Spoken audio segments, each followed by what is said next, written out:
A call in today's guest making his return to the show. He is the lead NBA scout and NBA draft analyst for Bleacher Report, and that is Jonathan Wasserman. Jonathan, how you doing, man? Welcome back. Good. What's up, CP? How's it going, man? Yeah, pretty good, man. 2 weeks, officially 2 weeks away from this year's NBA draft. Knicks currently sitting at 19, 21, 32, and 58. Now, we want to talk about some of the more realistic options for the Knicks. A lot of the mock drafts have Sharif Cooper at going to the Knicks at 19. Now, Tibbs has said he's looking for some more shooting and some wings. But there seems to be a lot of guys, including yourself, that like Cooper there at 19. What's your take on him? Yeah, I'm a Cooper guy. I think to be able to get him at 19, particularly for this particular Knicks team, Yeah. will be huge. And listen, every coach, I feel like they're supposed to say we need wings and we need shooters. I mean, every coach and scout says that pre-draft, Yeah. because every team really does need that. But that doesn't necessarily mean that that's who they're exactly targeting in the draft. And so, yeah, I mean, the whole Knicks squad was there to watch Sharif during his pro day. Um, and I think, if you're a Knicks fan, you know that this team needs creation. They need a Yeah. guy who can make things happen with the ball in his hands.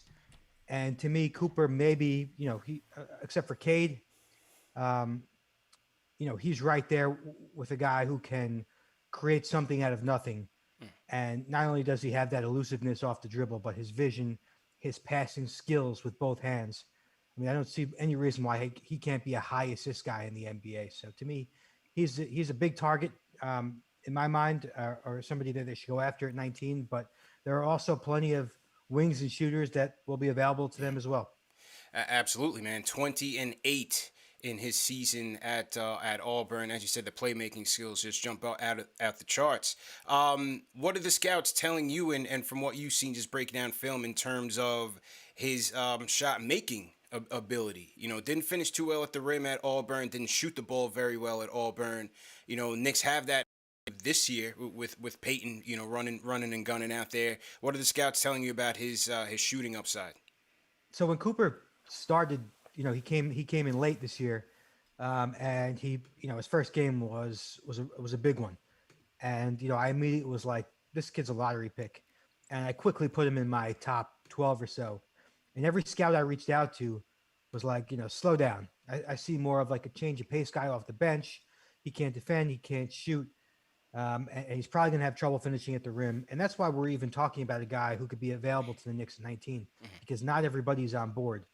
And certainly when you look at his shot, he doesn't get much elevation off the ground. He leans back a little bit. Um, there's some hesitation about how good of a shooter he could be, and obviously that's a big part of if you're a lead guard and you can't shoot off the dribble. That kind of lowers your ceiling a little bit. So Yeah. there's definitely skepticism about his shot, which I think to me would be a good thing for the Knicks in terms of like him being available at 19. But yeah, I got to see him work out solo in Chicago, and he didn't. I got to see Trey Mann right after, and like when Trey Mann was shooting, you thought that everything that was going to leave his fingertips was going to go in. You didn't really have that feeling with Cooper, but at the same time, I think if you put Cooper in a lineup with shooters around him, and you just say, "Look, Sharif, play to your strengths. I want you to go out there and get 15 assists. I don't care if you score once. Just create shots for guys around you." That's where I think he's most valuable. And then honestly, anything else would be a bonus in terms of his shot making. But there's no way you can expect him to come in as a rookie or even as a second year player, and expect really results as a jump shooter. Yeah, I agree. I mean, hey, look at R.J. Barrett. Took R.J. well into his second season to really put up some respectable numbers, and hopefully that carries over into his third year. And I agree with you. If they do take Cooper, even at 19, I mean, we desperately need a floor general as much as we do need scorers and shooters as well. Getting somebody that can help Julius create. Julius took a significant leap as a playmaker this year with the offense, but we need more. R.J. showed a little bit. I'd like to see them emphasize him in the offense. But getting somebody at the one would be critical. We saw that when D Rose came in. Getting them in order in the half court transition, especially. He was able to get Obi going, and so I think somebody like Cooper can certainly help. Um, No, I was going to with say, like yeah, go ahead. in the playoffs, obviously Randall struggled, and part of that I think had to do with just everybody kept, there was so much pressure on Yeah. him from a media standpoint, but also on the court standpoint. Like they rely so heavily on him to generate offense, and just to have another guy to be able to create shots would just take so much pressure off Randall. And so even if Yeah. it's Cooper coming off the bench, we talk about lead guard and starting point guard and what's his ceiling. Even just bring him off the bench. He's the Yeah. 19th pick, and so lower your expectations in terms of his ceiling and think more about his value to this specific roster. And as a spark, a change of pace guy off the bench, I think he still holds value to the roster. Hey, if you bring him off the bench, you finally have a point guard. Well, D Rose did it, but you finally have another point guard that can get Obi going. Oh Get my Obi God. going in the pick and roll and the lobs. I think that would help us tremendously. Mitchell Robinson hasn't had a consistent threat at the one, to really get him going as well. So Yeah. I think he can help. Obi and Sharif would become best friends real quick. Yeah. Yeah, absolutely, man. Now, there's conflicting reports. People are saying that the Knicks didn't interview him.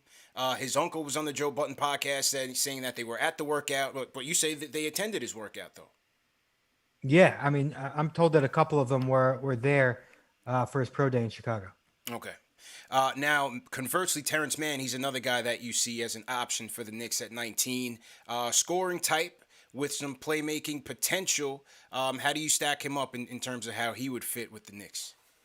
I keep saying Terrence Mann. Trey Man out of Florida. I've done it a million times. Yeah. Trey is like, so I just had this long conversation with the scout about Trey, and we're trying to figure out who he is on the NBA floor. And so he said to me, he's like, you think first of all, he goes, I'm not positive he's a point guard. And that seems to be the consensus. Nobody's really sure that he's the guy you want making decisions, 30 minutes a game as your starting point guard. I think optimistically, you're hoping if he is going to be, he's going to be like a Darius Garland. But then the scout said, I think of him more as a combo guard. Is he better than Anthony Simons? And so I could kind of see Simons as a good comparison, but I think Mann offers a little more playmaking potential. He's graded as one of the better pick and roll players in the country. But to me, I think Mann's value is his shooting off the dribble, his floater game, his ability to create shots. Sometimes with Mann, I get a little frustrated because he's got the handle. He can shake and bake left and right and north and south, but he doesn't always use it, the way it should be used. He doesn't always use it to create good shots for everybody around him. He's got a little bit of tunnel vision and more of a scorer's mentality, which is fine. But I think if when you're drafting him, you have to remember that you can't really use him as the guy to make most of your decisions. Kind of like Quickly. Quickly can make plays, but you don't want him 30 minutes a game as your starting point guard. You want him playing to his strengths as like a streak, confident scorer and catch fire. It's the same thing with Trey. And so I'm fine with taking Trey Mann at 19 or 21, but with the idea that his job is to come in and make shots and not really run your offense. Well, it's kind of interesting because we see a lot of these guys in the league, right? Like more of the combo than the prototypical or straight playmaking type. And with the Knicks, and you've seen it with Randall. Randall took that step, and like I said, RJ certainly has potential. So it's kind of interesting there, if they took a guy like a Man, if they felt like they would have enough playmaking, enough ball movement to really get the offense going, because they could certainly use a shot creator there as well. Yeah, and you wonder if Tibbs, like, is he going to trust a rookie point guard? Right. Or would he rather go after, pay $5 million to get another Alfred Payton type, Right. who's a veteran, who Tibbs he trusts those older guys to just, push the buttons, just make as many good decisions as possible. Yeah. And give you some stability out there. It's tough to picture Tibbs. That's why I was kind of surprised that the Knicks were actually in or reportedly in on Sharif, because he's a little bit wild, 4 turnovers a game. But it's going to be interesting to see if they're willing to trust the rookie point guard, or if they're going to say, let's value shot makers and self creators and try and get a veteran to really run the team. I wouldn't mind both, and I could certainly see them doing both. Whether it be a Lowry or a Conley, somebody that could set the table, and maybe they still pick a Cooper that can kind of come up slowly, kind of like what Tibbs did with Quickly. I mean, Quickly didn't end up starting, but he put him in those spots where he felt like he could succeed against those second unit players, and Quickly gave the Knicks a spark off the bench. Yeah, no, and I love that that Tibbs kind of recognized like we got to play this kid. He's just too good Yeah. at making shots, and the Knicks need shot makers and guys who can get their own. But not to kind of change the subject here, Mm. but we're talking about point guards in this draft who have some maturity and come off as veterans. And Josh Giddey from Australia, to me, and I tweeted this out before. To me, he's got to be one of the targets if you're looking to trade up. Mm. He has that veteran presence about him, and he's one of those guys who just makes good decisions, elite passing IQ. He may never average more than 16 points a game, but the taller Ricky Rubio comparison is one I've floated out there, and scouts kind of are in on. So if they wanted to go that route and kind of drafting a veteran point guard, even though that that contradicts itself, Giddey is a guy who I'm sure they've done their homework on and have at least talked about moving up for. Do you think, obviously he's not necessarily LaMelo, but do you think LaMelo's success coming out of the NBL might kind of propel Giddey a little bit into where do you see him going?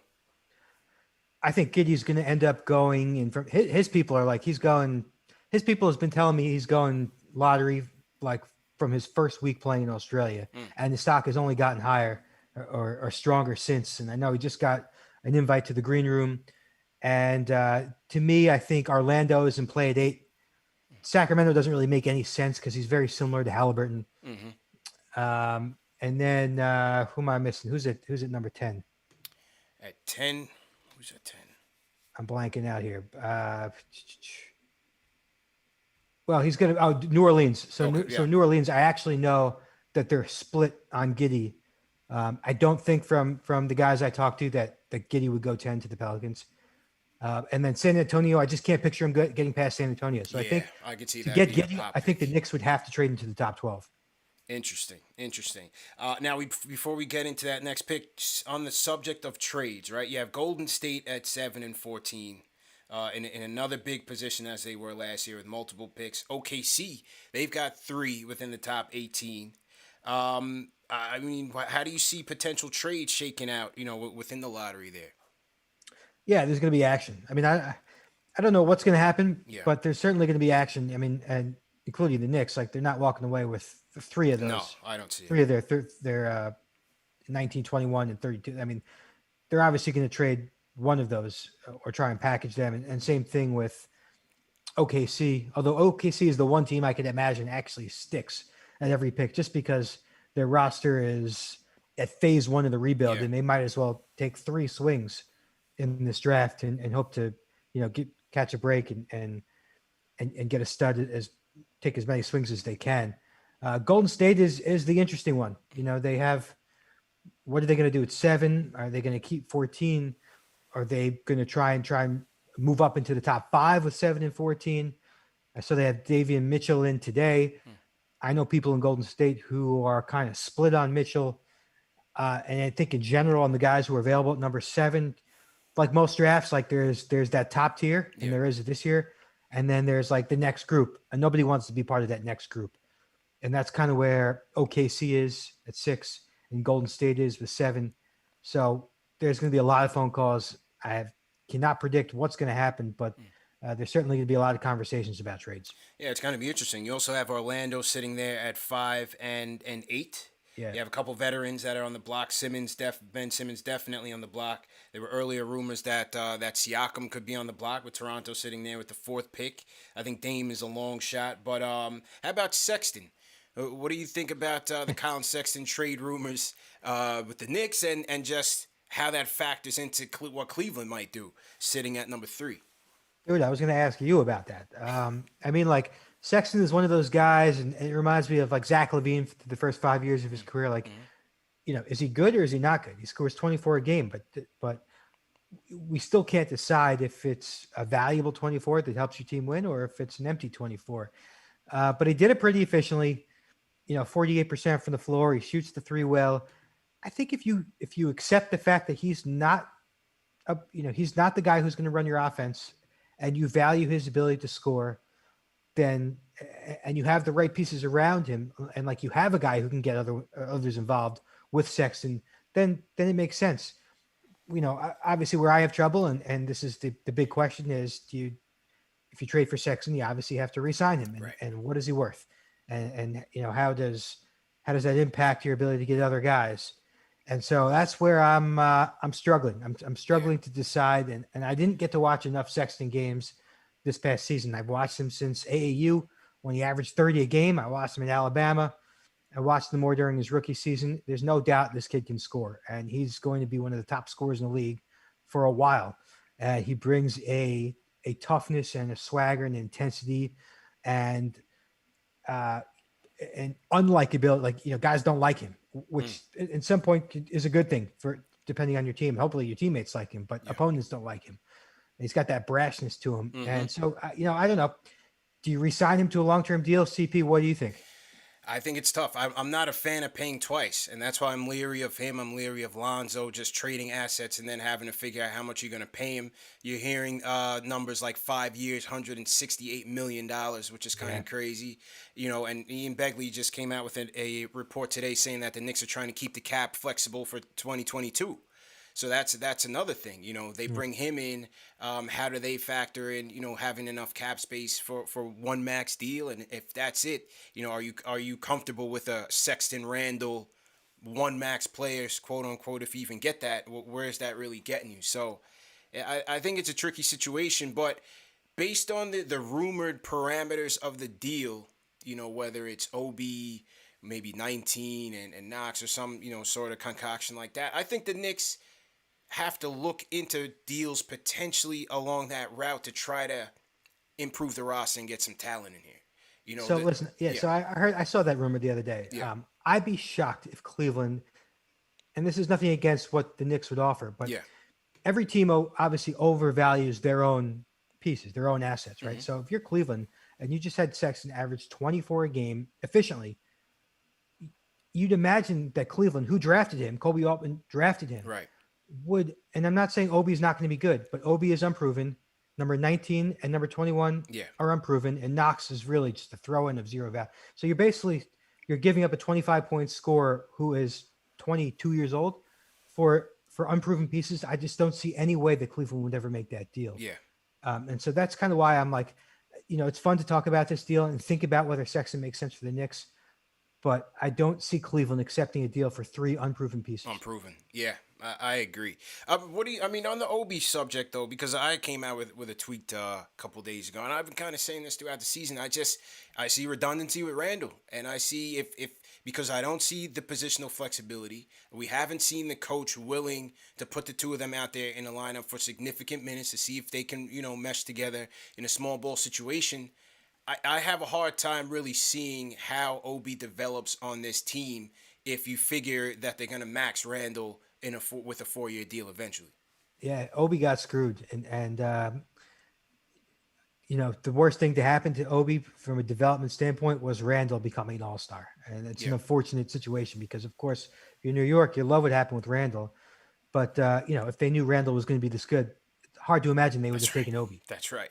And so, can they play together? I mean, obviously there are concerns about their defensive pairing, even though Randall was good defensively.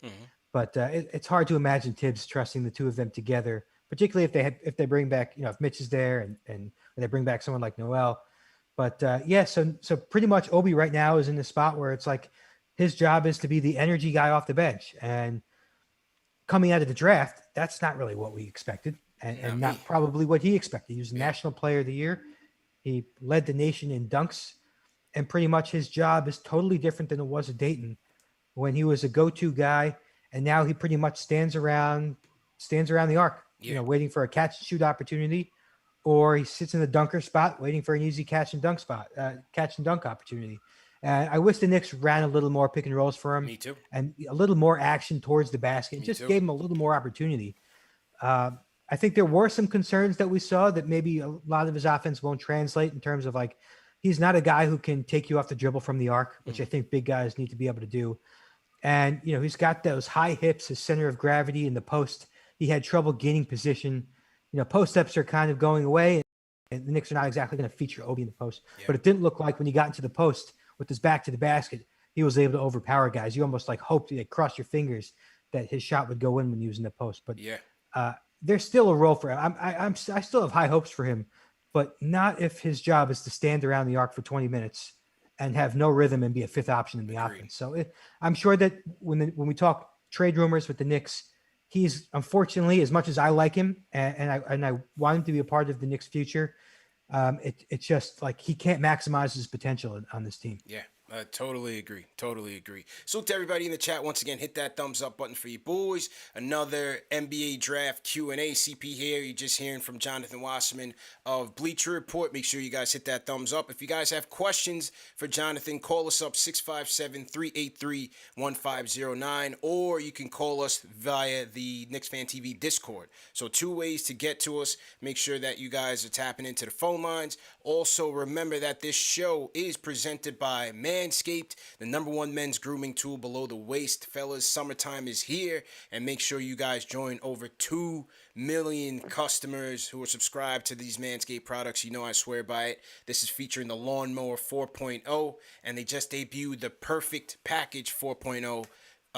Featuring the Lawnmower 4.0, you get ball deodorant, ball toner, boxer briefs. It's a great package. Make sure you guys check that out. And they're offering 20% off plus free shipping. So you go to manscaped.com, enter promo code Knicks, get 20% off plus free shipping. Okay, so another option at 19. This is a guy I really like at 19, and that is Chris Duarte out of Oregon.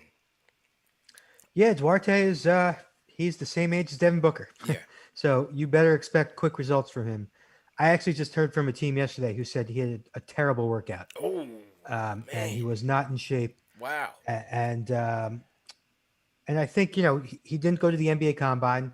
I'm told he was a little bit stubborn in that he would only want to when you go to the Combine, you have to participate in specific activities there. You can't do your own thing. And he refused to go a week without working out with his own guy. Ooh, is what I was told. Is that a red? I mean, that's got to be a red flag, right? I don't think it's going to stop a team from drafting him, but I don't think he hadn't played much, and supposedly it showed in this particular workout, but it's not going to. We've watched enough of him for 2 years at Oregon to know what he does well, and I think with Duarte, like the guy can make shots and he's tough. He's kind of like a badass, and that he's a 3-and-D guy, and the question with Duarte is the shot creation. Is that going to translate? He's not a great athlete. He's not like wiggly or shaky off the dribble, but he's a good shooter off the dribble, and he's a very good spot up shooter, and he's got great defensive tools, and he's tough, and he's kind of got a pro's mentality, and his background, JUCO to Oregon, like he's one of those guys who just makes things happen with his career. So I'm good with Duarte for a Knicks team if he's like, you keep both of those picks, right? And you go with a young guy at 1 pick and Duarte as like 21. But, I think there's a little more upside to be had in the 19 to 21 range than just Duarte. So, yeah, sure, he's a target. And I think in my last mock draft, I have the Knicks taking him just with the assumption that they're looking to win now. Suddenly the window has changed. Yeah. And he is one of those win now type of guys. And teams are watching, like Cam Johnson, who was 23 when he was drafted, and he's suddenly helping the Phoenix Suns in the playoffs. There's no reason why Duarte can't do the same thing in that same exact role. And so, yeah, that's kind of the thing with Duarte. You better get quick results. And if he's able, if any of that creation and the pick and roll play is able to translate, even better. Yeah, and that was the one that stuck out to me was his playing the pick and roll, 42% from 3, 63% from 2s. Also excellent out in transition, which I think, I always look at that area with the Knicks, especially with RJ Barrett, running the show in transition, just having a guy that can get you some spot up shooting there. And I think Duarte can help. A guy that he looks ready. Was he 24? 24 years old. Right? Already 24. Sheesh. That's interesting, man. But interesting to hear that he didn't have much of a workout, but we'll see how that goes. Another guy that you like out of Tennessee, Jaden Springer. What's the latest on him? Yes, I'm getting a lot of good reviews on Springer, and I don't, that doesn't mean he's going to go top 10 or in the lottery. I actually have him as a lottery prospect. I just think he's a very safe pick given his age and versatility. And character, and somebody I've followed, I've seen him play live for many years now as an IMG guy. I don't know if he's the right pick for the Knicks, to be honest. I think some of his limitations might remind guys of Frank Ntilikina in terms Yeah. of, he's a combo. He's not really a point guard. He's not really a good enough scorer to be considered like your classic two, but he does a lot of things well. Um, and I think he's going to be a very good defender at both backcourt positions. But I think he's going to take some time to see results. I think the comparison I've been using for him, and scouts are totally are on board with it, is D'Anthony Melton, who's just got great defensive instincts. He's not your lead guard. He's more of a guy who plays off secondary action from the wing. You didn't see many pick and roll possessions at Tennessee, which angered a lot of scouts. But he makes pretty good decisions. He's a good spot up shooter. Once he's found an opportunity, he's an opportunistic player. He's not somebody who's going to break you down off the dribble. I'm hearing now that his ankle is fully healed, and supposedly, according to his people, he was banged up all year, and that limited him. He only had 4 dunks this year at Tennessee, but supposedly he's blowing people away in workouts with his explosiveness and 41.5-inch max vertical. His standing vertical was the 5th highest at the combine, which you would never guess based on watching film from him. But I think between his age, his ability to play on and off the ball and defend both backcourt positions, and somebody who impacts winning, to me, he's a very solid, safe prospect who probably has one of those high-end role player ceilings. Interesting. Yeah, it was interesting. My guy Raphael Barlow, NBA Draft Junkies, made the frank comparison. So people in the chat weren't too thrilled with that, but you know how it goes, man. But FIBA Frank is another story, man. FIBA Frank. Yeah. I mean, listen, Frank was, like, you could say Jaden is the guy that we all thought Frank was going to be. They're in the same umbrella, the same mold. Comparing him is not saying that he's going to, give you little results for 4 years, and then by the end of his rookie contract, you're probably going to let him go. Yeah. It's that he's that type of guy, right? Where he's not your lead guy, he's not your scorer, but hopefully he could be the best of both worlds and give you a little bit of everything. Well, yeah, a little bit of a role player. Okay, so to everybody in the chat, once again, hit that thumbs up button for you boys. All right, so we went through your realistic picks for the Knicks at 19. We talked about Jaden Springer. Let's take a call real quick, and before we get to some picks at 21, let's hear from Papa Left. Hang on, let me get Papa Left in here. Papa Left, what's going on, bro? Chilling, man. I have 3 questions. Hopefully you can get to all 3. My first question is, how much of Tibbs not playing young players is a narrative built on, his historical coaching career versus what he was dealt with last year? And does the hand that he was forced make him more comfortable to play young players? I know he doesn't like young players turning the ball over in the backcourt. I get that, but does that philosophy change? My second question is, if the Obi deal goes through for Sexton, is there a stretch 4, like a pick and pop kind of like player, because we don't really have that, or like even a 5 that you see at 21 or 32? And the last one is for Jonathan. He's one of my favorite players in college basketball the last couple of years, and I just wanted to know what you think, if you think he has a chance in the NBA. It's Jose Alvarado from Georgia Tech. That guy plays with so much spirit. I mean, he's really undersized, and he doesn't really have anything super special about his game, but he got invited to a lot of camps. I even saw that the Knicks inquired about him. I heard from CP that they had a little tryout with him. So those are my 3 questions for tonight, and always thank you guys for having such great content. Thanks a lot, bro. So Tibbs and playing the young players, is that a stretch, or not playing the young players rather? What do you think? I mean, I think last year might have opened his eyes a little bit. Yeah. And I think he's become more open to it, and going back to his past and what he was dealt. That might have played a role in why he was, a little reluctant, and just the fact that he was always around veteran guys. But I think last year he showed CP, you can piggyback off this, but like, it seemed like he kind of evolved a little bit as a coach. He showed a willingness to play some of the younger guys, and like sometimes Obi, he gave Obi the quick hook, right? Like if he missed a rotation, but he put him out there every night. Mm-hmm. He never like benched him for 3 weeks straight or anything. Like, no matter how bad Obi was the night before, you still saw him the next game. And so, and then with Quickly and RJ like led the league in minutes or was up top 2 with Randall. I mean, I think he evolved a little bit, right? I think so. I think so. I mean, I think number one priority was winning, right? And so I think he looked at, let's say, the Knox thing, right? He didn't play Knox. Yeah, I was a bit disappointed. I want to see him play more. But in Bullock, he saw Bullock as his most versatile defender in the lineup, a more reliable three-point shooter. And I thought there were stretches in during the season where Bullock really proved to be that guy. Quickly had his moments. Once he showed in the preseason that he could help this team, he gave Quickly opportunities. Now, it wasn't, prominent minutes. It wasn't major minutes, but he put him in the spots where he thought he could succeed. So I thought if the young guys showed and proved that they were ready to play, he didn't have a problem playing them. Now, Frank, Kev, I don't know what the future holds for them, but, it didn't really translate for them. But I think he wanted to balance winning. He wanted to win, and they ended up doing so. Didn't work out so well in the playoffs, but he ended up doing so.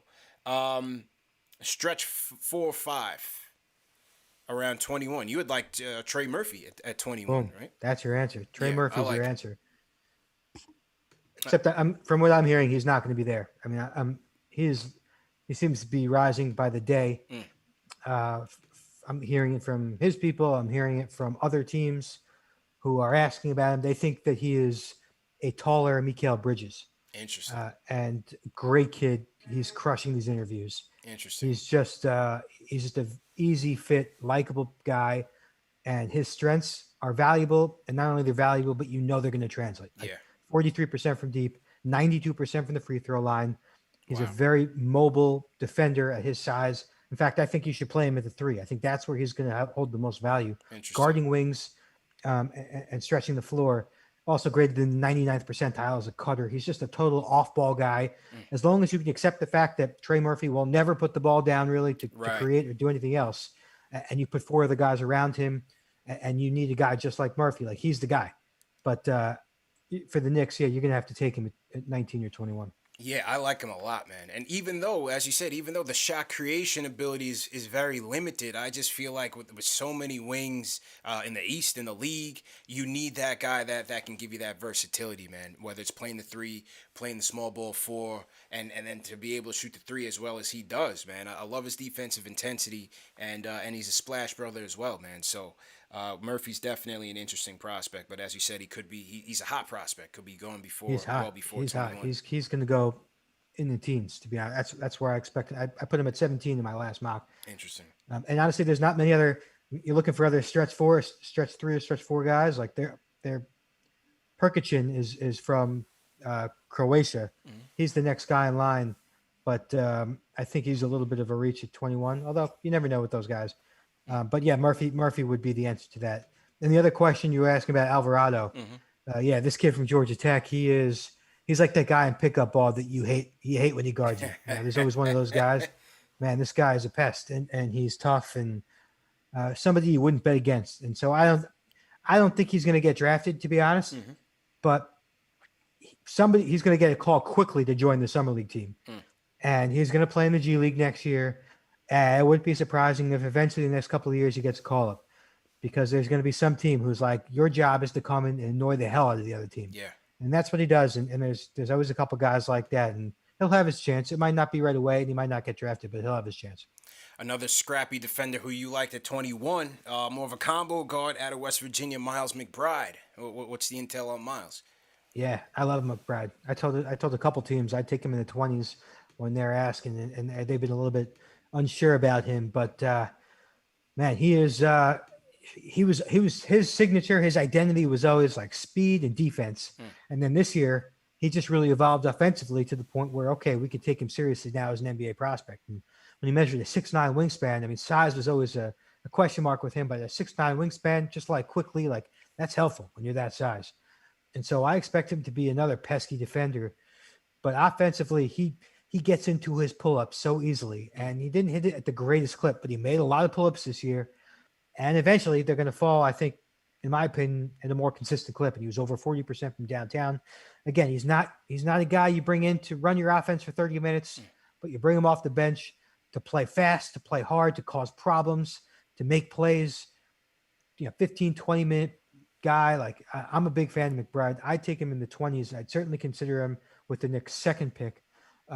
His stock is all over the place. I don't know where he's going to go. I'm really curious to see if he gets a green room invite. If teams are really, a lot of them are giving him first round grades, but he's the classic like fringe first round guy who teams are asking around about. I talked to a scout the other day who had him as a mid second rounder, and I told him you got to move him up, bro. And he's like, all right, I'm going to do my homework. I'm willing. I'm open to moving him up. And so we'll see how he does during workouts. But to me, he's somebody worth taking as long as you can accept that he's not like a star point guard and you can, you accept his role, which is going to be energy guy. The third guy you have as a realistic option at 21, Zaire Williams out of Stanford. Didn't have a great season, but scouts are seeing some upside with him. What's the intel on Zaire? Yeah, I mean, Zaire's been around for a while. I mean, he was always a top prospect as a junior in high school at Sierra Canyon with BJ Boston, and he always popped 6'9" size, effortless shooting stroke. I think this year he really had trouble. Well, he got hurt. He didn't play too much, and suddenly his role changed. As there's veterans on that Stanford team, and he did a lot of spot up work. But where his stock really dropped is his arms his body is so skinny. He really buckled with contact, and that made me a little bit nervous. He's not one of my favorites because of that. It puts so much pressure on his ability to shoot consistently.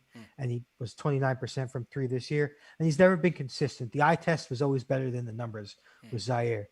But, you kind of think about like Cam Reddish, who had who was a great high school player, did not really get comfortable his freshman year at Duke. But talent-wise, you always have to think long-term. And long-term with Zaire, for a 19-year-old who's 6'9", who has a picturesque shooting stroke, can handle the ball, has good defensive tools. Stanford kid, he's really, really smart. He just gets things. It might take him a couple years. I could see the Knicks liking his player type as a 3-and-D guy. He wouldn't be for me, but long term, you could see him having a role in the league. Very interesting. Another guy who's a question mark in the draft right now is Jared Butler, combo guard out of Baylor.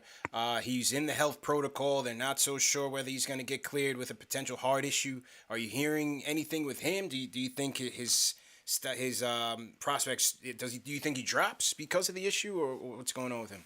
Well, teams are still anxiously waiting. I've reached out every day to hear if anybody heard something. And so far, nothing. And naturally, it might deter a team from taking him at 19 or 20, which is where I'd always projected him as kind of a mid-first rounder. If you don't have that clearance, it's like kind of tough to take him when there are other guys like Trey Mann and Trey Murphy who could be on the board. So I do think he slips a little bit. I mean, I can't picture him leaving the first round. I could always see a team at the end of the first round being like, well, what are the chances of us finding a gem at 28 anyway? We might as well take a chance on Butler. Kind of like the mentality when Denver took Michael Porter, despite everyone saying, oh, his back is going to give him issues throughout this whole year. You just, why for a certain playoff team, it's like, well, why not? Let's take a chance. We got nothing to lose. So I think he might slip a little bit. I don't see him going to the second round. But, it's an unfortunate situation for Butler that this news kind of came out because there were no issues through 3 years at Baylor. Yeah. And this was something that came up during his recruiting. I'm told he had a defibrillator put in, but nothing's happened since. And so obviously, when it comes to the heart, you're overly cautious. Yeah. And it really will come down to the team, just like it did with Baylor. Like there were teams at colleges, I think, who didn't want anything to do with it. And Baylor said, we're willing to take the chance. And maybe there will be one team who's willing to take the chance. The Knicks took quickly. The Kentucky connection was there. They ended up trading up to get him. Or trading back to get him, rather. I'm sure they liked Maxey last year. Now this year you have BJ Boston, who came in with a lot of hype, sizzled out, with his freshman year in Kentucky, and Isaiah Jackson. Where do you see these guys slipping in the draft? Yeah, Boston. Like in all my years of doing this, I don't think I've ever been so surprised by a guy I ranked so high being so bad during his 1 year. I mean, he wasn't very good in any aspect of the game. But again, long term, he's 19. He's 6'7". He clearly has a nice shooting stroke. He actually shot 40% from downtown his last 10 games. And so from the scouts I talked to, people not only are people off the wagon, but they don't like his game. They don't like his attitude. And so I think he's going in the second round, which to me, if you can, take a chance on him in the second round, that's a risk worth taking. Yeah. And then Isaiah Jackson, to me, I didn't really see it on film. Every time I watched Jackson, I was underwhelmed. Obviously, he's a big time shot blocker. I think, in my mind, I'm kind of picturing a Mitchell Robinson type, but he's not as big as Mitchell. His job, at least the first couple of years, just like Mitchell, is going to be catch lobs, finish misses, run the floor, block shots. Like, that's it. Don't put it down. You're not going to take many shots outside the paint. He does have some touch in the mid-range. And I think with his quickness and his motor, he's got the chance to be a very good defender. But he fouled a lot. Like, he's one of those guys, like sometimes with Mitchell too, and not to knock on Mitchell, but sometimes the shot blocking wasn't always reflective of his defensive impact. And so Jackson has the tools to be a awesome defender, but it's going to take him a couple years to figure out how to play the whistle, and how to, anticipate and not foul, and offensively, like, how long is it going to be till he could start make mid-range and outside shots and put the ball on the floor? He didn't really do much of that this year.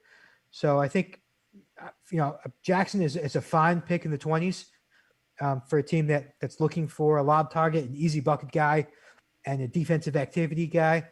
But I think, if you're looking for upside, you're not going to get it if you're going to get it at all, at least for a couple, 3 seasons.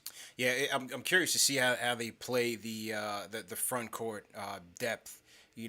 With Mitch entering probably his last year of his deal, $1.5 million. That's a steal. I wish the kid would be making some more money. I gotta think Noel goes elsewhere and gets maybe a multi-year deal. I think he's earned it. I don't think the Knicks invest there. I don't like Pell. So I'm interesting, and they like were quick to like sign him to a multi-year deal, which I didn't understand. But I'm interested to see if they try to get some insurance in the draft, or maybe undrafted free agent or something like that. Yeah, I'm curious if they keep playing the Kentucky card. I could easily see them looking at Boston and being like, well, if this kid was a potential top 5 pick a year ago, maybe he just had a cold 20 games. Sometimes we forget, like, college basketball season is 30 games. Maybe he just had a bad 20-game stretch because his last 10 games he shot 40% from 3. And so, if there's a team that values Kentucky players, at least, with this new management and Leon, maybe they take a chance on him. And same thing with Jackson. And I know some people who think Jackson has like way more offensive skill than he was able to show. In Kentucky, obviously, if you look back at the history between Hero and Booker, and there's just guys who, in that system with so many all-Americans, you just don't always have the opportunity to showcase your full skill set there. You have a role to play, and you play it. Yeah. And so it'll be interesting to see if the Knicks kind of are seeing buy low opportunities in these Kentucky guys. Salute to everyone in the chat. Once again, hit that thumbs up button for you boys. CP Jonathan Wasserman here, another edition of the NBA Draft Q&A. We're going to get to some more calls in a second. If you guys are new in the chat, leave us a hashtag new, and we'll shout you guys out. Definitely want to shout out Got You Open. One of the gamers on Twitch sends us a super chat, so definitely appreciate that. And call us up, 657-383-1509 or KnicksFanTV Discord to get your question in. Jonathan, Knicks also sitting at 32, which is an early pick in the second round, and then 58, which is like one of the last. Who do you see maybe at 32 as a potential sleeper pick?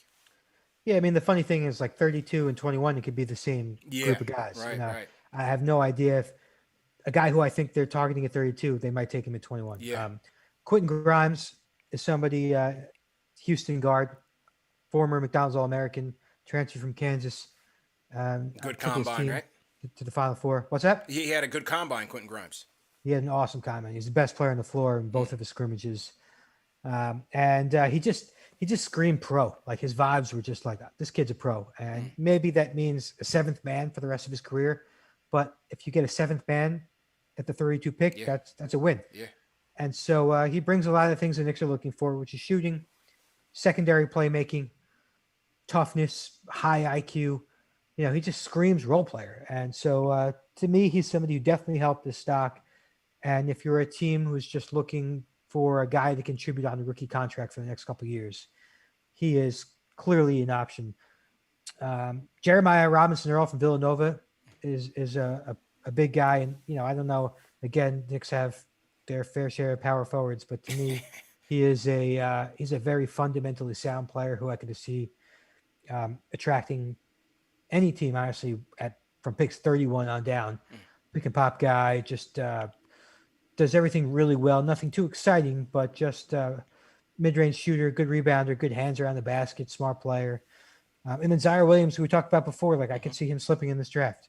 And Bones Highland from VCU, who also had a big time combine. Who, if you have to squint sometimes to realize you're not looking at Emmanuel Quickly. They have a very similar game, very similar hairstyle. They're actually boys, and they're, if the Knicks saw success in Quickly and they say we can get another one just like him, Highland has got to be somebody they think about. Although I'm also told he has a good shot at going in the first round.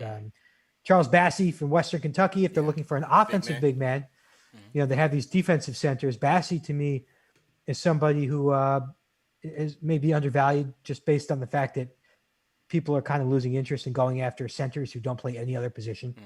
But Bassey is a 7-footer, big-time athlete. He's very skilled.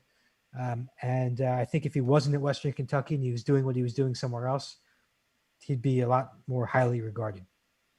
Got you. All right, guys, we're going to get to the phones. And, definitely appreciate all the time, Jonathan. Great insight as usual. All right, back to the phones we go. Angel from Philly. Angel, what's going on, man? Yo, what's good, CP? Jonathan, how you guys doing today? Good, man. How you feeling, bro? Hey, what's up, man? Hey, I'm doing good. Hey, first thing first, y'all. Hit that thumbs up for y'all boys. Let's get those likes up. Hey, listen, I wanted to ask you a question about how do you guys feel about Nashawn Highland from VCU? Oh, yeah. He shot 86% from the free throw line. He shot 44% from the field, 37% from three. But he did average 1.9 steals and then three threes, every game, and 4.7 rebounds per game also. Because I honestly think Trey Mann and Cooper, I think the only way we get any one of those guys right there is if we move up in the draft order. So I don't see any of them falling to 19. When you look at how Phoenix plays and how Milwaukee plays, shooting is you got to be able to shoot nowadays. And I just don't see them falling to 19 or 21. So in terms of maybe making a trade to move up, the Warriors, I mean, maybe if you take on, Andrew Wiggins' contract and you get that 7th pick and you give up 19, 21, maybe 32, maybe Kevin Knox added to that, that'll work. But I just, we really need shooting, man. I'm just done with Elfrid Payton. He misses too many layups. Yeah. I'm done with Frank. You got to go, and shooters, we man. need someone where, we just need someone that is a threat offensively. This team will be completely different if we can just have a point guard who can get his own basket, because I don't want to see next year Randall, having the ball all game, and we need that threat offensively at the point guard position, but also as a floor general, and I would look at OKC also, maybe Shea Gilgeous-Alexander, because they got a ton of picks, and but I don't know if we're gonna get Shea Gilgeous, man. I appreciate the call, man. I think Shea Gilgeous is out of our price range, man. I would love to have him. Don't get me wrong, I would love to have him here without trading RJ, but I don't think Presti's that dumb. I think he's got his eyes on a prize. I don't know what, they got 100 draft picks, but we'll see where they end up. But you just spoke on Bones Highland. As far as what the Warriors do, I gotta think with those picks, even if they were looking to trade, I gotta think they're looking for something that can help them win right now, rather than something to invest in the future. Yeah, I mean, I don't even know who the Knicks would have to offer as like Yeah, a I win don't now, see it. a win now asset. So I have trouble seeing a deal with the Warriors. I don't see the Knicks taking back Wiggins' contract. Yeah.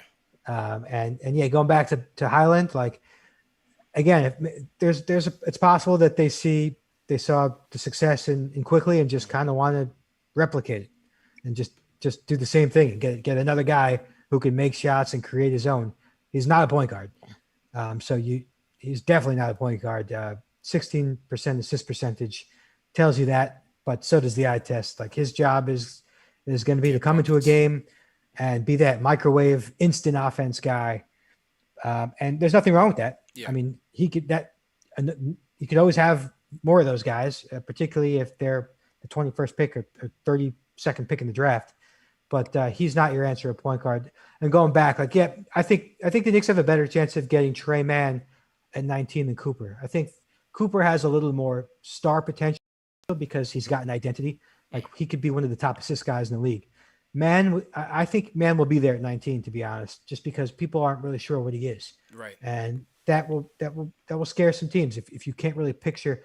You know, it's funny. Every time I talk to a scout, the comparison game is real. Like NBA teams do that. And I think a lot of general managers have their scouts make comparisons for guys because you want to be able to picture who that guy is going to be in the league. Not a comparison like he's the next Steph Curry, but like what type of player is he going to be? Mm-hmm.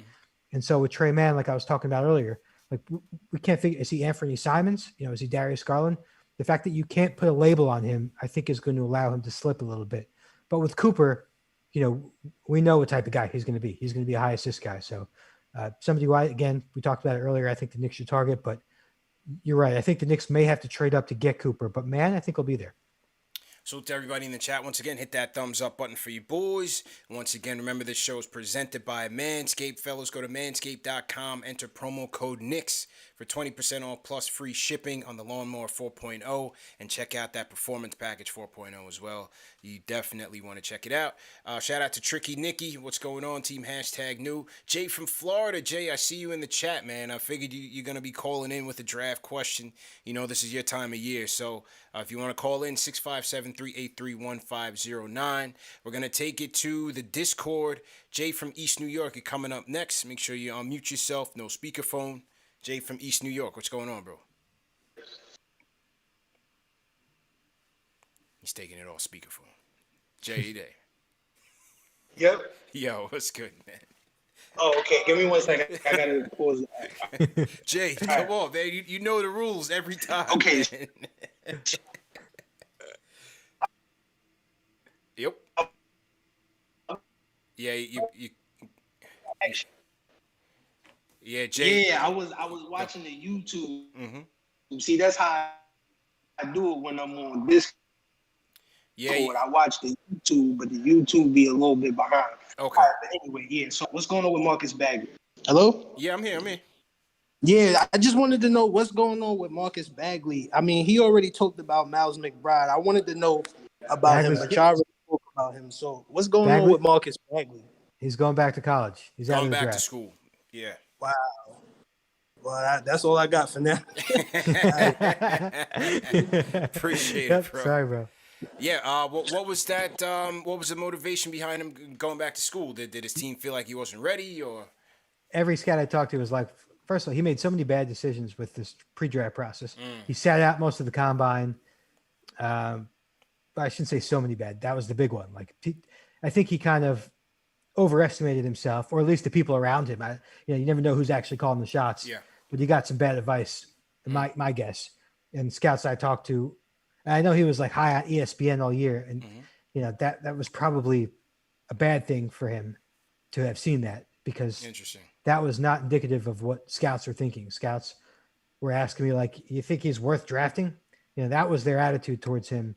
And so I think he clearly overestimated his draft stock there. And when he actually got the feedback about where he was projected to go, which probably said mid-second round undrafted, he said, yeah, I'm going to go back to school.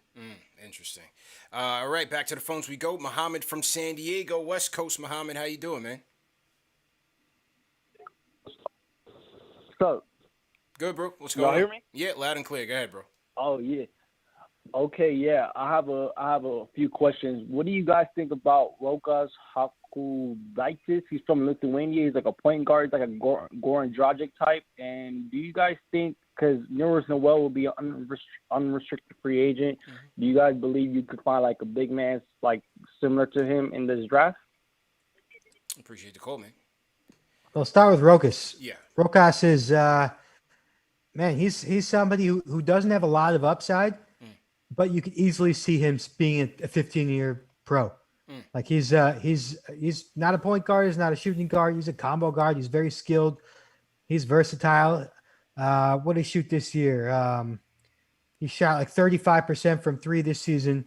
He was a good passer. He's not a great athlete, but he's just very, very skilled, very savvy. I don't know if you remember a couple of years ago when LaMelo played in Lithuania, Rokas dropped 30 points in that game. That was LaMelo's first game. And so he's been around. He's 20 years old, but he's somebody to think about, honestly, in the second round. To me, I've had him on my second round board for most of the year. It's just again, just a very solid player with good experience overseas, fundamentally sound, high IQ type of guy. You know, if like Raul Neto can last, like so could Rokas. So interesting. It's a good question, and definitely somebody to think about for any team in the second round. Some more super chats coming in. Shout out to Greg Film Stuff. He says, would definitely like to hear Jonathan's thoughts on Sandro Mamu Kalashvi out of Seton Hall. He's a talented center offensively who can pass. Your thoughts on Sandro? Mamu is, I mean, some of his good games, you're looking at him and you're like, how is this kid not ranked higher? I totally get it. You know, his question marks are defensively. He has really got no position where he could guard. He doesn't guard centers. He's not quick enough to guard fours. And so that's the biggest concern from scouts. You got to be able to guard a position out there. And I think offensively, I think there's a little bit hesitation with his jump shot. But he's a big guy who could really pass. I mean, he averaged, I think, over 3 assists a game this year. He played point center in college for a lot of the year. He's unbelievably versatile. He's like, if you remember Mitch McGarry from Michigan, he's the guy who everybody thought Mitch McGarry was supposed to be. So he's definitely someone worth thinking about in the second round. He's a modern day big guy. If his shot translates, I mean, it changes everything. Then he's a no-brainer pick, and certainly somebody I expect to find a way into the NBA if he can make those shots, because he can handle and pass. Just a crafty scorer, a fun guy, just a fun guy to be around and to watch and on and off the floor. From what I saw in Chicago, he shot really well in workouts. And so it'll be interesting how he's doing in these individual workouts. He's somebody who's going to get looks in the second round. I don't know if he's going to get picked. He's probably 45 to 60 range, but he's definitely intriguing for his versatility. He's definitely a modern day big guy. Very, very interesting indeed. And speaking of Seton Hall, it just came out today that Miles Powell is suing Seton Hall for concealing his injury. He had a torn meniscus. Doctors told me he was on a bone bruise and he kept playing through it. So he's suing Seton Hall for saying that they ruined his lottery prospects, and unfortunate situation there. John Mark sends a super chat. He says, we need to talk about prospects who worked out for the Knicks. Cooper, Duarte, Trey Mann are not even in our scheduled workout. So they were at the Cooper workout. As you said, Duarte, he didn't show up at the combine, right? Didn't work out at the combine? No, Duarte didn't show up at all. Right, and Trey Mann, I don't know if they interviewed Trey Mann. Based on the list I saw, they didn't. Nope, they worked out Springer. They did work out Springer. I believe Zaire Williams was on that list. Let me just pull up the list real quick. Salute to everybody in the chat once again. So the list I had, this was June 25th. And it says here, this is from... They did interview some of the guys that are out of their range, right? Scotty Barnes, Jalen Johnson, Springer, Book Knight. Book Knight is a guy that they did interview. Where do you see Book Knight going? I think he's going top 10. He's shooting up there, right? It's one of those guys where like the interest is just snowballing. It's contagious, and it's spreading to the point where once the top 5 or 6 guys are off the board, there's this perception that Book Knight has the most star potential left. And I'm not sold on it, but I could see why teams are. You know, he's really athletic, 6'5", shot creator, 3-level scorer. 18 a game this year. He looks the part, but he doesn't offer any playmaking at all. And so he's got very little margin for error. And he didn't shot 29% from 3 this year. So to me, I think I don't want to say fool's gold, because he could eventually be like a Jordan Clarkson type, but I don't see, there's a lot of Devin Booker comparisons or Zach LaVine comparisons. I don't see it. I don't see it but I do think he's going to go high. Seems like he seems like he's the Pat Williams of this year's draft. Yeah, in fact, I have an article coming out tomorrow and about Scotty Barnes is kind of like the Pat Williams. I think Scotty Barnes is going top 5, maybe even number 4 to Toronto. Interesting. But similar, where pre-draft, the interest just snowballs, guys start to trend, and the teams that aren't, high on him, they're like, well, maybe we should be because there's so much interest elsewhere. And he's one of those guys who's definitely helped himself. And his film, he's one of those guys who wears highlights. It looks like you're looking at a Devin Booker guy, but if you look at his lowlights, and I guess you could say this about everybody, but he's really doesn't have any real point guard skills, and he's just got such little margin for error for me with that shot that if he's not consistent with it, then he's nothing more than a bench scorer to me. And I have bad thoughts of Jerome Robinson as one of those like guys who rose late in the process for really no reason. Yeah. But I see what teams see in him. And I do expect him to go high. We talked about the interview Butler, or conducted a workout Butler, Nashawn Highland. We talked about him, Zaire Williams, Miles McBride. How about Josh Primo out of Alabama? Yeah, youngest kid in the draft, and another guy who, you cannot expect any results from him anytime soon. Maybe by second year, but this first year, he really didn't do much at Alabama, and part of that was his role, and he didn't really have an opportunity playing behind a lot of veteran guys. But he's mostly a spot-up shooter. He really, I think, helped himself stock-wise at the combine, handling the ball, showing a comfort level doing so, which he never really got to do again at Alabama. He was mostly catch and shoot, and that was it. I think 50% of his possessions were spot-ups. And so 6'5", definitely a good shooter. That really creates a strong foundation. And then anything for a guy who's 18 years old, doesn't turn 19 till Christmas, there's just so much time and room for him to improve on top of a foundation that's already valuable as, again, a 6'6" shooter. So, I don't know if he's for the Knicks, but a team who is willing to stay patient. To me, he's like, a playoff team should take him knowing that whoever they take is probably not going to play much anyway. You take him as some guy who you're going to unleash after a couple of years when you're going to have some roster turnover, and you can afford to stay patient with him. But, I think 19-21 for the Knicks for this particular roster and where they're headed doesn't make too much sense. Christian Moretta sends a super chat. He says, thoughts on Quentin Grimes. We did cover Quentin Grimes. As Jonathan said, the best player at the Combine. Certainly played well against his competition.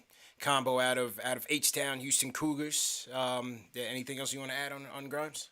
Yeah, no, just, again, just a total pro. I think made 100 threes this season. 100 threes in 30 games, which, just to go back, if you rewind on his career when he got to Kansas, he was known for versatility. The guy does a little bit of everything, but the knock on Grimes was that he doesn't do anything great.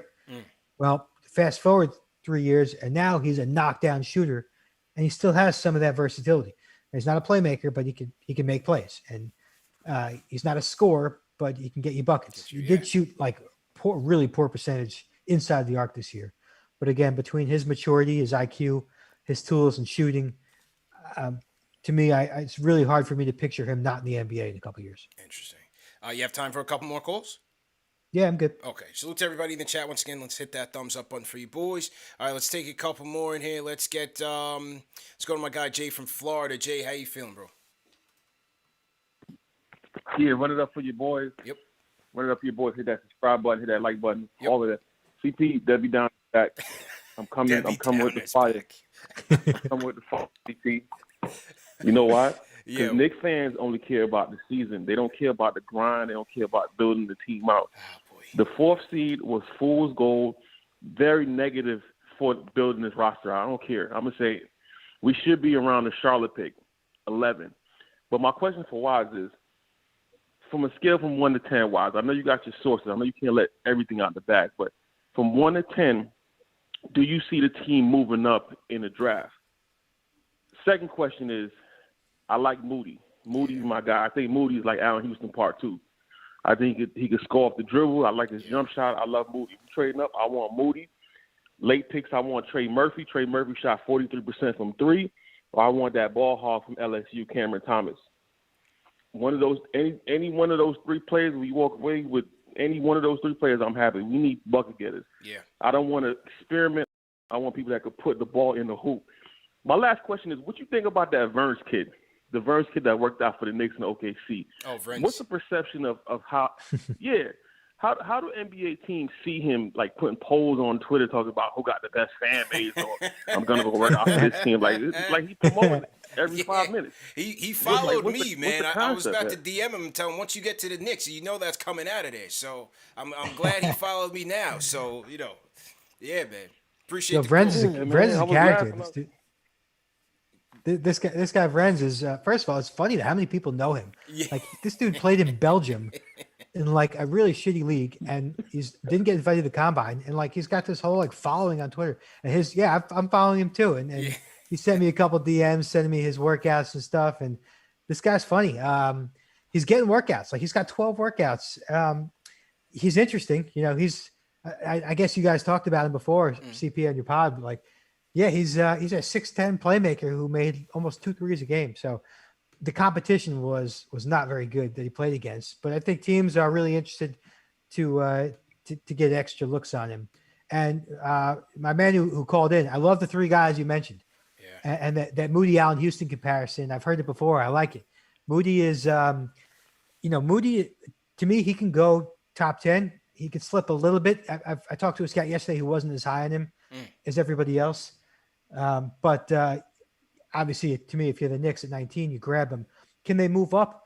I don't know. I'm sure that they're having a lot of conversations about seeing how far they can move up. But also, like, if there's somebody specifically they want, if the guy they want they think is going to be there at 19, then they're not going to try so hard to move up. But Moody would make a ton of sense. Cam Thomas, you brought up, and I'm glad we haven't talked about Cam Thomas. Yeah. I'm high on Cam Thomas, and listen, it took me like a year to get high on Cam Thomas because he's got the craziest shot selection. I watched the game yesterday against Auburn. I rewatched the game against Sharif Cooper, and there was this one play where he dribbled down the floor in 3 seconds, 27 seconds on the shot clock, and he took a fadeaway 2-pointer and he nailed it. He's wild, but he's such a good shot maker. And if you look at the guys, the freshmen in college basketball who've averaged 23 points in the season from a major conference, it's Trae Young, it's KD, it's Michael Beasley, and it's Markelle Fultz, and that's it. Like he did something that nobody does, and the guys who did it were studs. And so to me, yeah, he's got some warts. He takes bad shots. He's indifferent on defense. He will never pass you the ball, but he's so good at putting the ball in the basket that I think if you can get him at 19 in the draft, you do it. Take the risk, yeah. Why not, man? And as long as you have a coach like Tibbs who's going to put him in his place, and you have veterans who are not going to deal with the shit of like taking fadeaways with 27 seconds left, or in the NBA, 20 seconds left in the shot clock. Yeah. Like as long as you have the right guys around him to kind of control his shot selection, then I think he's going to be a big value pick in this draft. And we talked about Trey Murphy earlier. Yeah, he's there's no doubt that his shot's going to translate. He's going to be a stretch forward who guards a couple positions and just a very safe pick to me. So to everyone in the chat, once again, hit that thumbs up button for you boys. All right, Ari, up next, man. Ari, what's going on, bro? Hey, what's up, guys? How you guys doing? Good, bro. Yeah, so I want to talk more about the Sexton talk. I'll go with whatever Jay from Florida says about the picks. I know he does his research on this, and so all the guys he said sounds good. I'm with him, but listen, man. Oh my God, are we really gonna run it? Are we really gonna run the next 4 years, maxing out Randall and Colin Sexton? Is that like what the plan is? I don't see the Sexton thing happening, man. Honestly, yeah, me neither. I don't see it happening, bro. Because, listen, man, what I think we should do is I think we should use both picks. I don't think we should move up in the draft with this, unless, there's someone who slips and there's, an opportunity. I think we should just take both picks, right, draft both of them, right? Because, what Jay said is right, man. It's like we were the 4th seed. Everyone wants to be in win-now mode. We have to still build from the future, right? Yeah. So if you have 2 draft picks, this gives you 2 more pieces, right? I wouldn't trade Obi without knowing what Obi is, first of all. We don't even have a clue what Obi is. We have no idea what Obi is. So before we trade him, I think we should at least get a glimpse of what he is, right? And I would just keep on adding assets and cheap pieces. You could upgrade at point guard without giving Lonzo Ball 4 years, $80 million. Like Elfrid Payton was our point guard. He's like the worst point guard in the league, right? It's not going to. We have Luca Vildoza, who looked pretty good to me, right? And you still have Derrick Rose, assuming he's going to come back. Yeah, I think maybe he doesn't get starter minutes, but he's good for 20, 25 minutes a game. You could upgrade at point guard without compromising your cap and continue to add assets and then take your shot in 2022, right? If you make both these draft picks, you draft both of them, right? Obi, let's say he develops a little bit. Now you have a lot more pieces to trade. You could trade Obi, you could trade Knox. You could trade some of these guys for a star, right? And then still make a star who's better than Randall. Like I don't want to sign I don't want our next max guy to be Colin Sexton, who's not even as good as Randall. Like if you're gonna get another max guy to pair him with Randall, he has to be better than Julius Randall. Gotta be better. Or, I don't need another max guy worse than Randall. So, I would just continue to do the slow build and take your shot in 2022. Upgrade a point guard. I really like Jalen Brunson. I know he's going to be somewhat expensive, but I'm with UCP. I think he's very undervalued because he gets overshadowed by Luka. I think he's a lot better. The eye test says he's a lot better than what his numbers put up. And, everyone's overshadowed by Luka. So, there's Mike Conley. You could take a chance on him. Like anybody, but I wouldn't invest max money in Colin Sexton or even Lonzo Ball or borderline max money and make a win now move. I'd rather just be patient, add pieces to the puzzle, and then continue to improve cheap improvements on short contracts. And that's just my take. Appreciate the call, man. Appreciate the call. I'm with you on that, by the way.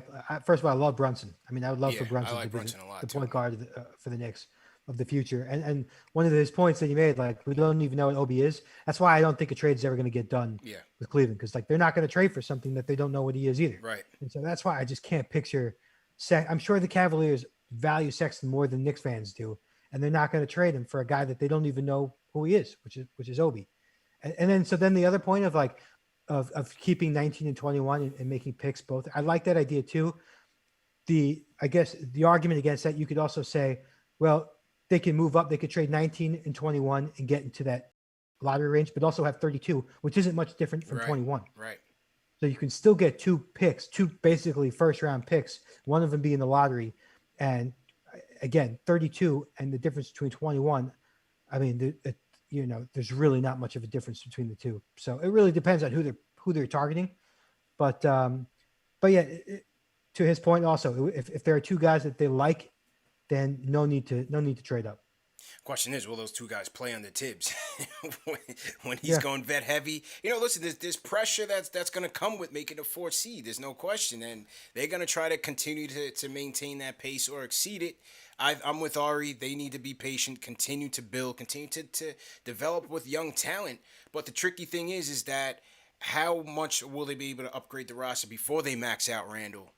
Because after that, they're not going to be able to go over the cap to sign, some future free agents. So it's going to be interesting to see who they bring in, and then, you go over the cap to sign Randall. So interesting spot that they're in for sure, man. Definitely an interesting spot. But Waj, man, I definitely appreciate you giving us some time and some valuable insight on the draft. 2 weeks away from the draft, man. Definitely appreciate that. What do you have upcoming in terms of content for Bleacher Report? Man, a lot of buzz articles, mock drafts, big boards. I'm flying to Atlanta to do NBA TV's mock draft show on the 27th. Nice. Actually, during the draft, I'm going to be in Orlando for NBA Top 100 camp. Okay. They scheduled this during the draft. Interesting. The top high school prospects, so I'll be there. But in terms of draft stuff, same old. 2 weeks left. So anything I hear, I'll try and get it out to you guys. Sounds good, man. I'm sure it has to feel good to be able to get out and about this year as compared to last year, in terms of evaluating prospects and stuff like that. I'm also glad that the draft is not in November, so I don't have to talk about Cade Cunningham every day for another 4 months. Sounds good, man. Just drop your Twitter handle for the people in the chat so they can follow you on Twitter. NBA Draft Was on Twitter.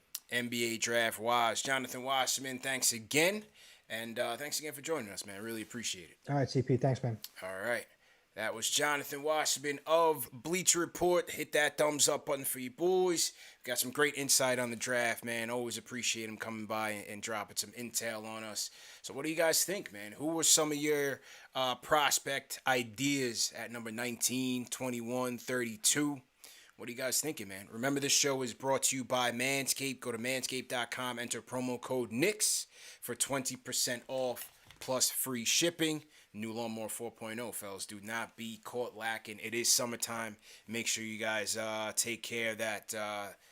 Just make sure you guys take care of it, man. You can't be going out on those dates and everything, sweating and all that. So make sure you guys take care of it. I'm going to take some more calls, man. I haven't been on for a little while, so I'll take some more calls to wrap up the show. Definitely appreciate everybody for tuning in. Who we got in here? We got almost 800 people in the chat. Definitely appreciate you guys for tuning in. Louis Diaz, appreciate you. Louis says, what's your thoughts on Eugene Amorui? My fault, I definitely missed that. Didn't want to keep Waz on here too long, but Louis, I'll get that answer for you tomorrow, or I'll put it out on YouTube. So definitely make sure you tune in. Greg Film Stuff says, last one. How do you feel about Vrenz Blindberg? So he did mention Vrenz as an interesting prospect. Knicks did interview him, as my guy Raphael said. Knicks also interviewed Blindberg, and Raphael was kind of the first one to kind of uncover him and get an interview with him. So make sure you go to NBA Draft Junkies on YouTube. Check out Raphael's YouTube channel. He's got an interview there with Vrenz Blindberg. So we'll see what happens, man. Certainly some interesting prospects. Smarty Jones, thanks for the super chat. He says, good chat. Yeah, it's always a good chat with Waz and all these guys, man. These guys eat, sleep, and drink the draft. So this is where you got to come to get your intel, because you're not getting it from anywhere else. I can guarantee you that. We're getting the best of the best, the guys that watch these guys on a daily basis, and we definitely appreciate them coming on and giving us some time. Will from LI says, what's the idea of Corey Kispert? Really long for a strong wing in the draft. Kispert's my guy, man. I like him a lot. The wing versatility, obviously a sniper, sharpshooter, but could put the ball on the floor. And I think we could use that. As I said, he's my Joe Harris prototype, even though neither one of those guys played too well when it mattered most. It is what it is, man. Players have bad games, so can't knock him totally. I still think Chris Kispert is going to be a good pro. Wasserman's recent mock draft had Kispert going 14 in Golden State, which the rich get richer, man. Another shooter going over there to be a splash brother with Steph and Clay. And we don't even know. We don't know when Clay's going to come back. So I think Kispert would definitely be a good insurance policy.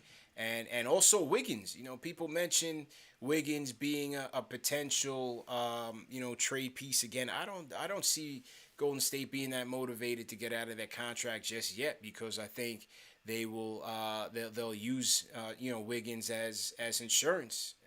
They bring Trey back as they bring Clay back slowly. Let's go back to the phones. Val from Jersey. Val, what's going on, bro? How are you? Good, man. How you doing, Val? Good. I have a quick question. Mm-hmm. Being that Randall reverted back to the Fizdale Randall in the playoffs, and Obi kind of looked like he was trending upwards. Yeah. I think you brought up something early that the Knicks would be hesitant to kind of giving him the money because that takes away from future free agents. Do you think this is the year the Knicks kind of have this Randall versus Obi thing where you see, should we keep Randall or should we keep Obi? Because we can't afford to max out Randall if he's going to only take us to the first round and we lose.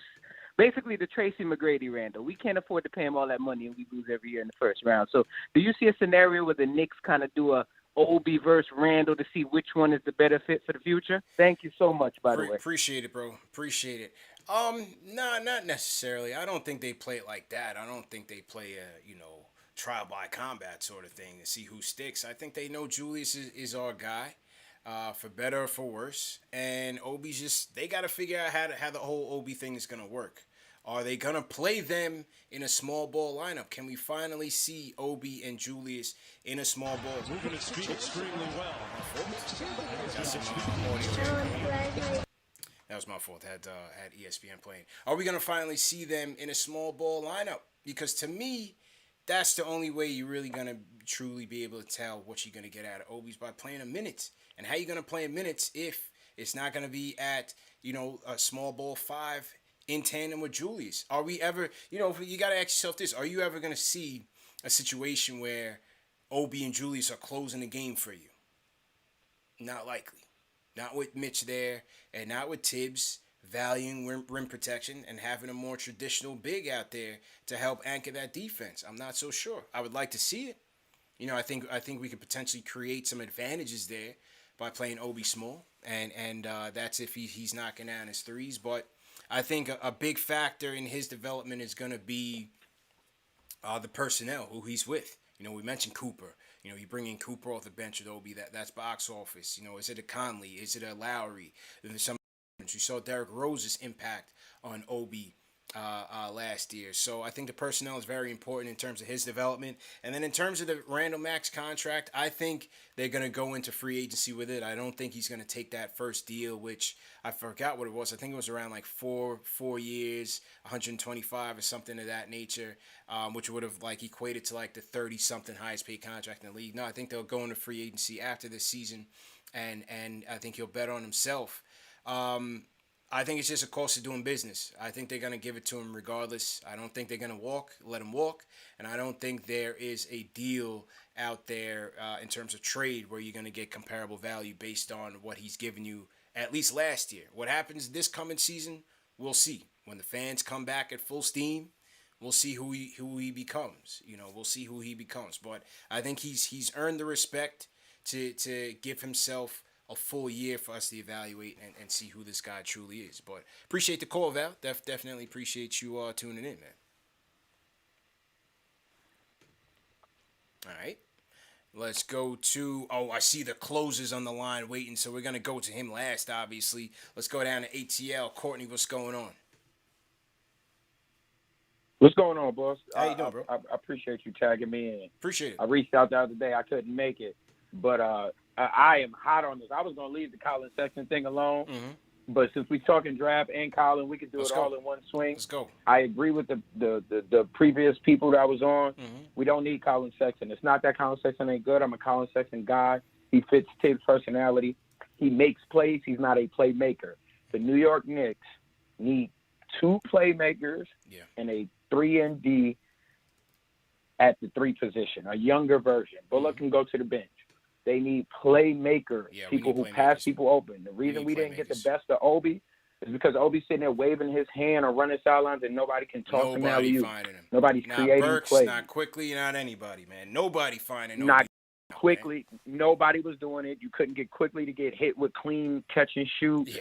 They need playmakers. Yeah. They need 2 point guards who can make plays. Like, that's what they do. That's why I am so high on Cooper. Yeah. But worst case, I believe Cooper is going up. I just want to know what you would feel if you walked away from this draft, and the Knicks need to keep both picks. They do not need to overpay for a point guard. The only point guard I would pay for in this draft, in this free agent class, is Lonzo Ball, because he's an elite passer.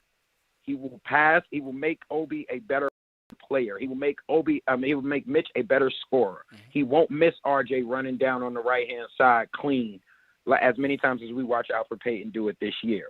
I would take him because he's a playmaker, and this generation of basketball is about friendship and it's about relationships. And Lonzo Ball has friendships and relationships. And it would also help for all the Knicks fans who want Zion Williamson. He loves Lonzo Ball. So this would help you guys who love him. And I personally believe at some point his brother is going to force his way to play with each other.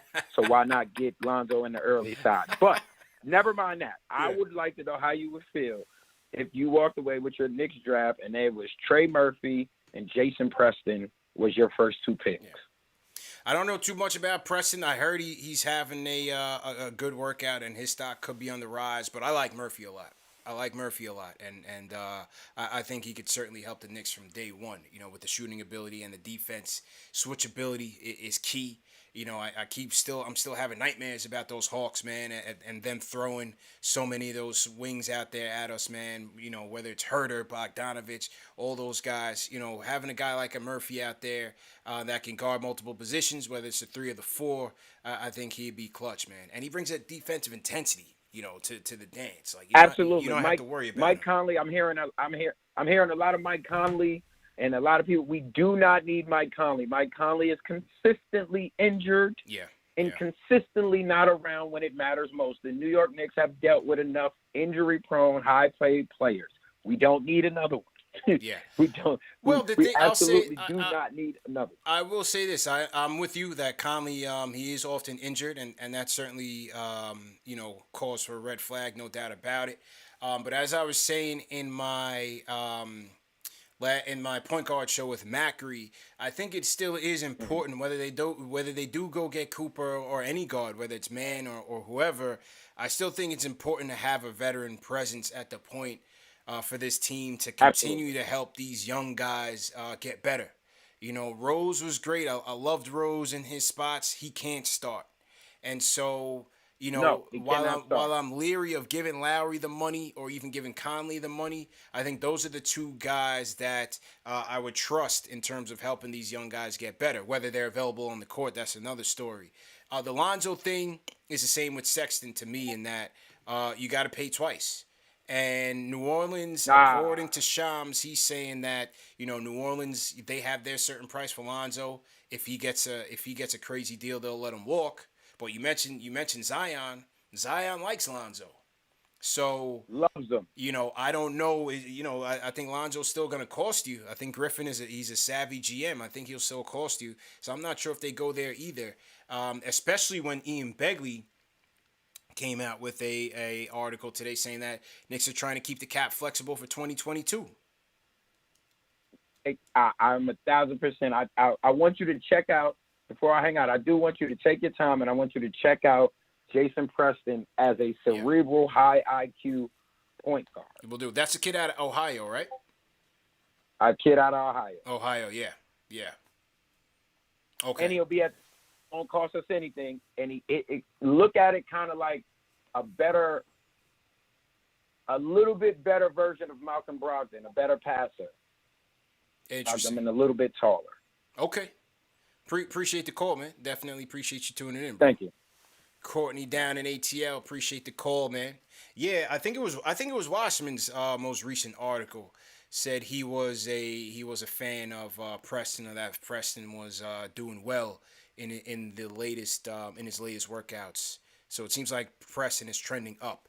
Jalen Julius, we're going to you on the Discord, and then we're going to the closer, Jay Boogie. Jalen Julius, go ahead and unmute yourself, bro. How you doing? Jalen going once. Jalen going twice. Ooh, Jalen has let down the Discord family, man. Jalen, where are you, man? Oof. Too bad, bro. All right, man. Jalen didn't want it, so we got to take us home. The closer, ladies and gentlemen. Jay Boogie from North Carolina. Jay Boogie, what's going on, bro? Salute. 3 capital S's. Shout out to the whole chat. God blessings and blessings to you all. Yes, sir. Hope everybody continue on staying healthy and safe. Loving and missing y'all. But you know what? It is not the off season. It is still the on season. Like I said the last time, phone calls are being made. A lot of conversations are being brought up. A lot of conversations don't need to be brought up. Let me go ahead and just, nip this in the bud. All that Colin Sexton, I'm going to tell you, leave Buckwheat over there with the little rascals out there in Cleveland. We do not want him in MSG. For what? It's like a quarterback. When you draft a quarterback, you find out if he's your quarterback for the future on his rookie contract. The man has done nothing on his rookie contract. I don't care about him averaging an empty 24 points per game. If I got in shape, I can go to Cleveland and average 12 points a game. If you got some bums, that means anybody can score. Let me end that right there situation right there. I didn't know who Jonathan was, you know what I'm saying? But until I saw the show, I wanted to holler and take the J and put it in front of was so I could know who Jay was. But he tipped out on me, just a little wordplay real quick, you know what I'm saying? But just to put this out there real quick, my little dream scenario, what I would love to see happening my starting five next year, it'll be Malcolm Brogdon at the 1, and it'll be RJ at the 2, and it'll be Duncan Robinson at the 3, and it'll be Julius at the 4, and it'll be Miles Turner at the 5. That's what I would like to see. You know what I'm saying? Because it also will free up that cap space for that big crop, just in case that doesn't work. But with that roster right there, you know you got defense, you know you got shooters, you know you got leadership, and you know you got a fighting squad. You know what I'm saying? But also with this draft thing going on, hey, when it gets to number 19, I'm going to tell you, it's like 3 players. If that boy Murphy is up there at 19 and I still got an option between Cooper and still got an option between Man, guess what I'm going to do? I'm going to get that boy Murphy. Yeah, I know his upside is real high. He's down here with me. I don't see him in action. I know what he can do, and I know what his promising future is looking like. I'm telling you something. That boy is going to be something. And them the type players that we need, somebody that can go all the way out with all complete athleticism and want to play D and going to play with heart. 100%. That's the type person. Only reason why I pick him at 19 because I'm going to play the field with 20 and with 21 because I'm going to get one of them point guards, whether I'm going to get Man or whether I'm going to get Cooper, and that'll solidify me. But, oh, my God, when it gets to the 32, I also know we need a big. Did y'all see that boy hit his head on the rim? Oh my God, that boy serious. Man, stop playing with me. Don't forget, we also going to need a big, because now you got Noel talk. The conversation is going on. He might go to Brooklyn and all that. They back on that. I don't care what y'all do over there in PK, man. It's an orange and blue city. It's an orange and blue state. You know what I'm saying? I don't care what y'all do. Matter of fact, go get the whole league, you know what I'm saying? Do what you want to do, man. But this is orange and blue, and this is our city, and this is our state. It's going to be here for not only now, but forever, ever, ever. Forever, ever, forever, ever. Yeah, just like that, man. God bless to everybody, man. Y'all continue on staying healthy and safe, man. Just know that thing is still out there. I don't care about the vaccine or nothing, you know what I'm saying? Still work on what you need to work on, you know what I'm saying? You know, people falling into protocols, you know what I'm saying? And hope CP3 don't go into that choke protocol, because you seen Chris Middleton, he looked like the young Paul Pierce. Don't let Milwaukee win Game 5. They're going to come back and serve Milwaukee like it need to be done, man. God bless you all, man. We talk to y'all the next day, man. 2 fingers stuck together. Peace. The closer, J Boogie, with the on-season close. The on-season. Don't get it twisted. That's my guy, man. That's how you close the show. J Boogie, definitely appreciate it. What do you guys think about last night's finals game, man? I thought it was a hell of a game. Hell of a game. You know, CP3, I don't know if it's the hand injury. You know, he has some torn ligaments there. I don't know if it's that or just an off night. You know, we saw Booker have an off night. He only had 10 points in Game 3. Well, Game 4, he came back. I thought, you know, I don't think, you know, the Mamba, the Kobe comparisons, I think, are a bit overdone. But if there was ever a night where he looked like Kobe, it was last night, man. You know, with the points and the fouls, because they gave Booker so much leeway, so much grace. It was crazy. But that's the NBA. You know the NBA has that. They have that trick bag where, you know, they got to keep it entertaining for the people at home. So, you know, the Booker thing was hilarious. But I thought that game was great. I love that it's tied 2-2. I don't have a dog in the fight. I just want to see a 7-game war going on. And looks like we're going to get there, because I think Phoenix will take Game 5. And then I think Milwaukee will take Game 6. So I think it'll go 7. Definitely think it'll go 7. But either way, great show, everybody, man. It was great to be back on. Had a great show. Definitely want to appreciate Jonathan Wasserman, Bleacher Report, for coming through. And we got a couple more of these to go. We're 2 weeks away from the draft. We have a couple more of these to go. Next week, we're going to have my guy Derek Murray from basketballnews.com and also Babcock Hoops. He was a great guest of ours last year, and he's been out on the road just like Waz, you know, scouting a lot of these guys. So we're gonna bring him in. He was supposed to come in on Tuesday, but because of the technical difficulties I had on Tuesday, earlier Tuesday, I canceled that one. So he'll be here next week. Tune in for that show.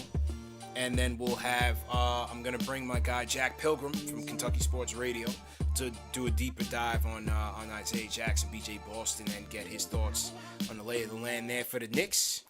We'll do a mock draft. We're going to bring back some of our previous guests. We'll do a mock draft and get you guys involved in that as well. And then, July 29th, we will get to it. You know, the wait will be over. We'll see what the Knicks do. And in between that time, we'll get into some more Knicks off-season stuff. We'll wrap up the season, our player awards, cut them or keep them, see which free agents we want to take a look at. We did our free agent point guards and trade targets with Macri. We'll do a free agent wings because those are the two positions of greatest need. And yeah, man, we're going to keep it rolling. That next thing you know, out to Vegas for Summer League. Hope to see some of you guys out there.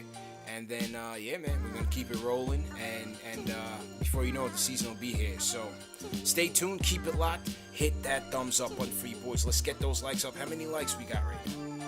How many likes we got? 306. Let's get that up there. Let's get 100 more likes going. We got 640 people in the chat right now.